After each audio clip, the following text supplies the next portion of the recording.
Les Confessions de saint Augustin, livre 6, la 30e année. Chapitre 1er. Sainte Monique va le trouver à Milan, et ayant su de lui qu'il n'était plus manichéen, s'assure qu'il serait bientôt catholique. Mon Dieu, en qui j'avais mis mon espérance dès ma plus tendre jeunesse, où étiez-vous alors et en quel lieu vous étiez-vous retiré pour vous éloigner de moi ? N'est-ce pas vous qui m'aviez formé et donné une nature différente de celle des animaux de la terre et des oiseaux qui volent dans l'air ? Ne m'aviez-vous pas départi plus de connaissance et plus de lumière qu'à ces créatures ?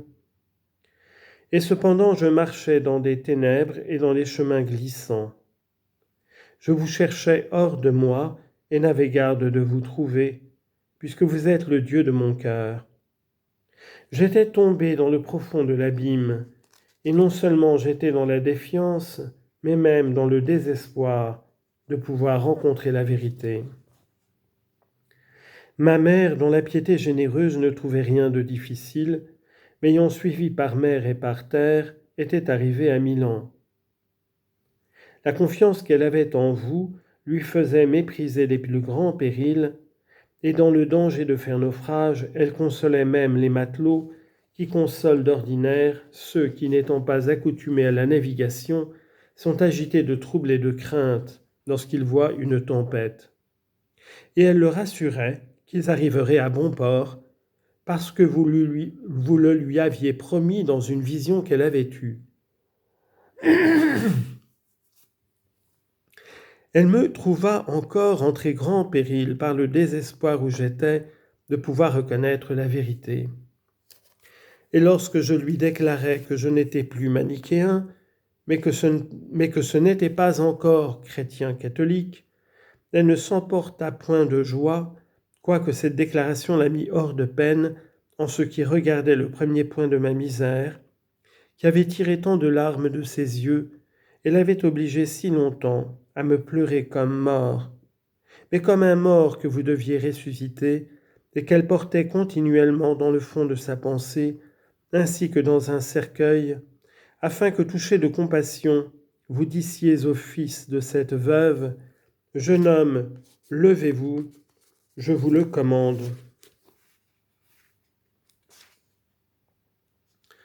Luc, chapitre 7, verset 12.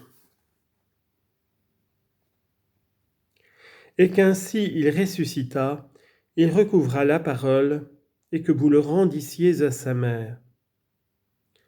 Son cœur, comme je viens de dire, ne tressaillit point d'une joie immodérée, lorsqu'elle apprit que vous aviez déjà fait en moi une si grande partie de ce qu'elle vous demandait tous les jours, avec tant de larmes, qu'il vous plut d'y faire, et que j'avais quitté l'erreur, quoique je ne fusse pas encore entré dans la vérité.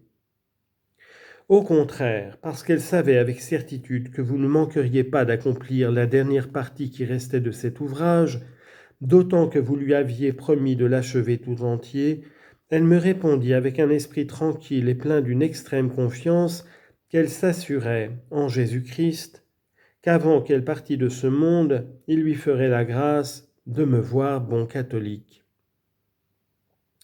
Voilà ce qu'elle me dit.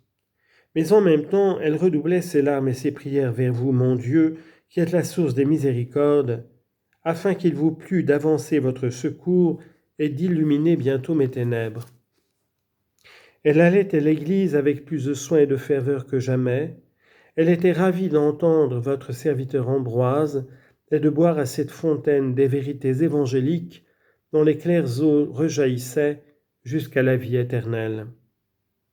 Elle aimait et révérait ce saint prélat ainsi qu'un ange de Dieu, parce qu'elle savait que c'était lui qui m'avait réduit dans le doute où j'étais alors, lequel elle regardait comme une crise, qui après m'avoir mis en quelque sorte plus en danger, me devait faire passer dans une santé parfaite.